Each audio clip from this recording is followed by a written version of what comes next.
Hugo Lloris annonce prendre sa retraite à 36 ans. Le capitaine de l'équipe de France a annoncé son départ en retraite. Hugo Lloris souhaite désormais se concentrer sur sa famille. Depuis le début de l'année, nos tricolores font la une de tous les médias. Entre le dérapage de Noël Le Graët sur la légende Zinedine Zidane et la prolongation de Didier Deschamps jusqu'en 2026, nos Bleus sont au cœur de l'actualité.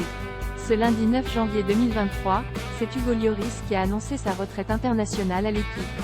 Le gardien a rejoint l'équipe de France en 2008 dont il était devenu capitaine à partir de 2010. C'est donc une légende des Bleus qui vient de tirer sa révérence à l'âge de 36 ans. En 2018, Hugo Lloris a remporté sa première Coupe du Monde avec les Bleus. 3 ans plus tard, les tricolores ont été vainqueurs de la Ligue des Nations. Lors de la dernière Coupe du Monde au Qatar, le gardien de l'équipe de France a battu un nouveau record. Ce dernier compte en effet 145 sélections avec les Bleus. Un record qui était détenu jusqu'à présent par Lilian Thuram avec 142 sélections. Hugo Lloris a donc disputé son dernier match le 18 décembre dernier face à l'Argentine. Hugo Lloris, il faut savoir passer la main. Dans son interview pour l'équipe, le footballeur a confié, il arrive un moment où il faut savoir passer la main. Je n'ai pas envie de m'approprier la chose.